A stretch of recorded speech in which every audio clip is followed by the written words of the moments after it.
नमस्कार, news and competition cracker channel में आपका स्वागत है। देखते हैं आज की महत्वपूर्ण खबरें। केदार घाटी में अब सेना संभालेगी मोर्चा। जम्मू कश्मीर में बादल फटा, लेह श्रीनगर राजमार्ग बंद। बांग्लादेश में फिर भड़की हिंसा, 72 की मौत। कर्फ्यू। विशाखापत्तनम कोरबा एक्सप्रेस में आग से 4 डिब्बे जले। केदार घाटी में अब सेना के जवानों ने मोर्चा संभाल लिया है। सेना ने सोनप्रयाग में सड़क के वॉश आउट हिस्से में रविवार सुबह ट्रॉली लगाकर घायल और बुजुर्ग यात्रियों को रेस्क्यू किया। वहीं सोनप्रयाग गौरीकुंड को जोड़ने के लिए वैकल्पिक पुल व सड़कों का निर्माण भी शुरू कर दिया गया। दूसरी तरफ एनडीआरएफ, एसडीआरएफ और अन्य बचाव दलों ने रविवार को 640 लोगों को रेस्क्यू कर सुरक्षित स्थानों तक पहुंचाया है। रविवार सुबह से ही सेना की 6 ग्रेनेडियर यूनिट ने कर्नल हितेश वशिष्ठ के कमान में सेना के 150 जवान सड़क के ध्वस्त हिस्सों पर वैकल्पिक रास्ते नदी पर बैली ब्रिज बनाने का काम शुरू किया। इसके अलावा सेना ने डॉग स्क्वाड के साथ पैदल मार्ग के जंगल वाले इलाकों में सर्च ऑपरेशन भी शुरू किया। सेना के 2 स्टीपर डॉग को टीम के साथ हेलीकॉप्टर से लिंचोली पहुंचाया गया।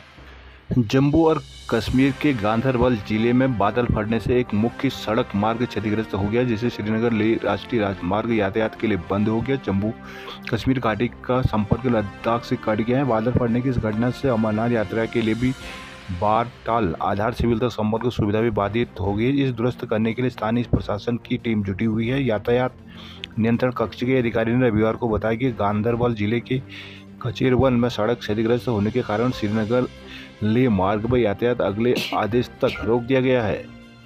बांग्लादेश में रविवार को एक बार फिर हिंसा भड़क उठी। प्रधानमंत्री शेख हसीना के इस्तीफे की मांग को लेकर ढाका में प्रदर्शन कर रहे लोगों और सत्तारूढ़ आवामी लीग के समर्थकों को बीच हिंसक झड़प हो गई, जिसमें 72 लोगों की मौत हो गई और सैकड़ों लोग घायल हो गए। तनाव बढ़ने के बाद सरकार ने पूरे देश में अनिश्चितकालीन कर्फ्यू लगा दिया है। सरकार के इस्तीफे की मांग को लेकर प्रदर्शनकारी एक असहयोग कार्यक्रम में भाग लेने पहुंचे थे। इस दौरान आवामी लीग, छात्र लीग और युवा लीग के कार्यकर्ताओं ने उनका विरोध किया तो दोनों पक्षों में झड़प हो गई। हजारों प्रदर्शनकारियों को तितर-बितर करने के लिए पुलिस ने आंसू गैस छोड़े और स्टन ग्रेनेड का भी इस्तेमाल किया। सुरक्षा के मद्देनजर मृतकों की पहचान उजागर नहीं की गई है। प्रदर्शनकारी सहयोग आंदोलन के पहले दिन राजधानी के लाइन्स साइंस लैब चौराहे पर भी एकत्रित हुए थे। उन्होंने सरकार विरोधी नारे लगाए। इस दौरान वे आरक्षण में सुधार को लेकर हाल ही में हुए विद्रोह प्रदर्शनों में मारे गए लोगों के लिए न्याय की मांग भी कर रहे थे। इससे पहले भड़की हिंसा में करीब 200 लोगों की मौत हो चुकी है। देहरादून, बारिश से सड़कों को 100 करोड़ से ज्यादा का नुकसान। उत्तराखंड में भारी बारिश की वजह से मानसून सीजन भी अभी तक कुल 2400 सड़कें और 25 पुल प्रभावित हुए हैं, जिससे राज्य सड़क सरकार को 100 करोड़ से अधिक का नुकसान हो गया है। 5 पुल पूरी तरह क्षतिग्रस्त हुए हैं, जिसके निर्माण के लिए 25 करोड़ का बजट मांगा गया है। लोक निर्माण विभाग के प्रमुख अभियंता डीके यादव ने बताया कि राज्य में सड़कों को अभी तक 100 करोड़ से अधिक का नुकसान हो चुका है। उन्होंने बताया कि मानसून सीजन समाप्त होने के बाद इस संदर्भ में रिपोर्ट तैयार कर सरकार को भी भेजी जाएगी। लोक निर्माण विभाग के एचओडी डीके यादव ने बताया कि भारी बारिश की वजह से रानीखेत, मुयालगांव, सोनप्रयाग के साथ ही केदारनाथ मार्ग पर 2 पुल क्षतिग्रस्त हुए हैं। उन्होंने कहा कि इन पुलों के निर्माण या वैकल्पिक व्यवस्था बनाने का काम शुरू कर दिया गया है। उन्होंने कहा कि पुलों के लिए शासन से बजट मांगा गया है। केदारनाथ में रेस्क्यू की खुद निगरानी कर रहे हैं धामी। आपदा से नुकसान के आंकड़े छुपा रही है सरकार, करण मेहरा। देहरादून ओपनर कर्मचारी फिर आंदोलन की तैयारी में। ब्रिटेन को हरा भारत पहुंचा सेमीफाइनल में। पेरिस ओलंपिक के 8वें दिन भारतीय हॉकी टीम ने अपने जांबाज प्रदर्शन से दिल जीतकर एक पदक की उम्मीद जगा दी है। भारतीय टीम ने रविवार को क्वार्टर फाइनल में ब्रिटेन को पेनल्टी शूटआउट में 4-2 से हराकर सेमीफाइनल में प्रवेश कर लिया है। हरमनप्रीत सिंह की टीम को 18वें मिनट में ही झटका लग गया था, जब उसे अनुभवी डिफेंडर अमित रोहिदास को रेड कार्ड के चलते बाहर जाना पड़ा। टीम ने इसके बाद 10 खिलाड़ियों के साथ खेलते हुए ब्रिटेन को अपने गढ़ में सेंध नहीं लगाने दी। ब्रिटेन ने पूरे मैच में कई बार भारतीय गोल पर हमले बोले, पर सिर्फ एक बार उसे कामयाबी मिली। भारतीय टीम ने ब्रिटेन को मौका नहीं दिया। निर्धारित समय तक स्कोर 1-1 से बराबर रहा। अंतिम टूर्नामेंट खेल रहे भारतीय गोलकीपर पीआर श्रीजेश ब्रिटेन के हमलों के सामने दीवार बनकर खड़े रहे।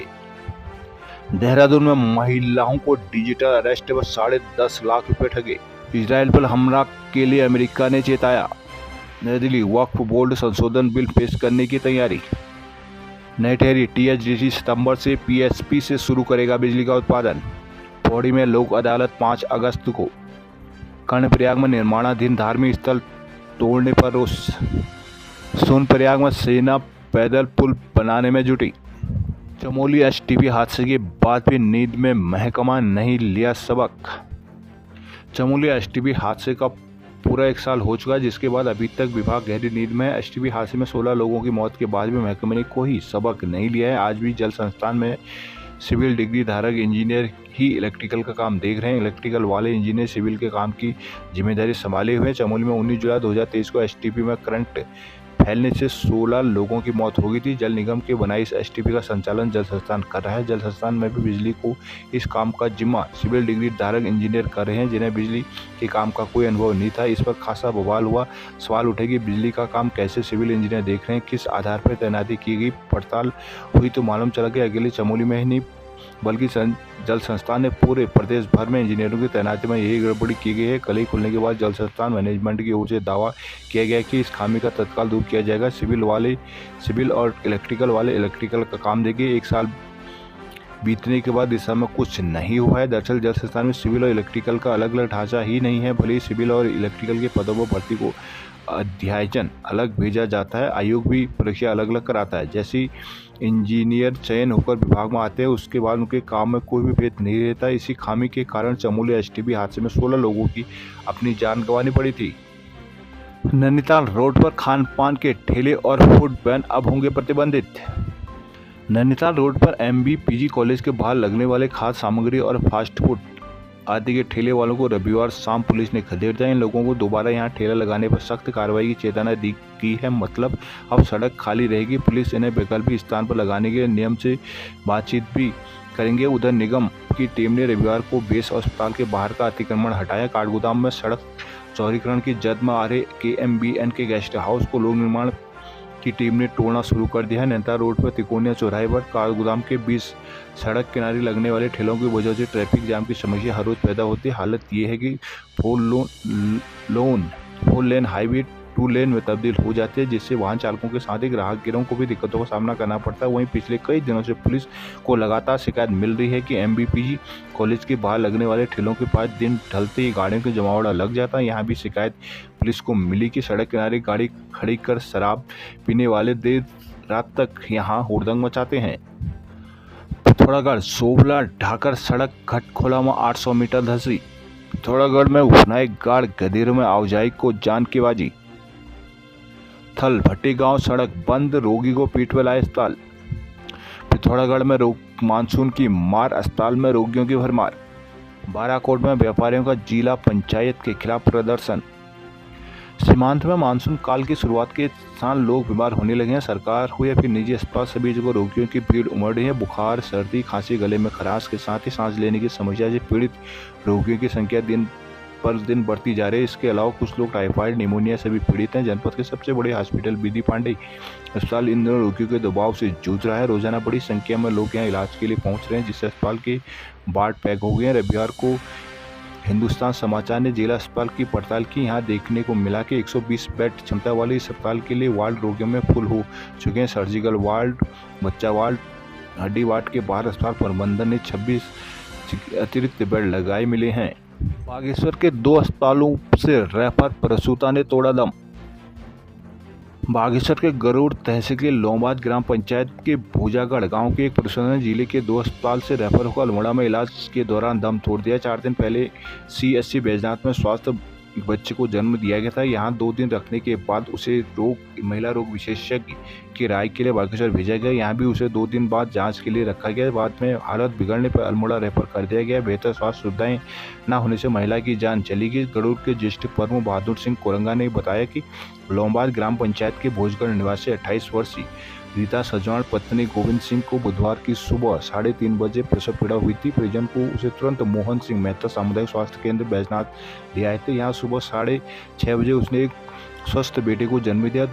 2 दिन तक वो अस्पताल में रही, लेकिन इस दौरान उनकी तबीयत बिगड़ने लगी। 2 दिन के बाद यहाँ के डॉक्टरों ने उसे जिला अस्पताल रेफर कर दिया। यहाँ 2 दिन तक उनकी जांच आदि हुई, लेकिन उनकी हालत में सुधार नहीं हुआ। शनिवार को यहाँ से भी उसे अल्मोड़ा रेफर कर दिया गया। रात 20 अस्पताल में उनकी मौत हो गई। उन्होंने कहा कि बेहतर स्वास्थ्य सुविधाओं की न मिलने तथा समय पर रेफर नहीं करने से महिला की जान चली गई। उन्होंने बताया कि मृतका एक 5 साल के बेटी व 3 दिन के बेटे को छोड़कर चली गई है। उधर सीएचसी बैजनाथ के चिकित्सा अधिकारी डॉक्टर विजय कुमार गुप्ता ने बताया कि बुधवार को महिला ने स्वास्थ्य बच्चे को जन्म दिया था। उन्होंने महिला के निचले हिस्से में सूजन थी, इसलिए स्त्री रोग विशेषज्ञ को राय लेने के लिए जिला अस्पताल रेफर किया गया था। वह अस्पताल से पैदल वाहन तक चलकर गई, यहाँ से अपने वाहन से गई थी। उधर जिला अस्पताल में महिला का इलाज कर रही स्त्री रोग विशेषज्ञ डॉक्टर रीमा उपाध्याय ने बताया कि शुक्रवार को महिला अस्पताल पहुंची, एक दिन जांच में लग गया। वह सुबह कमजोर थी, शरीर में सूजन भी कम नहीं हो रही थी। जांच के लिए अल्मोड़ा रेफर किया, इलाज में कोई लापरवाही नहीं हुई है।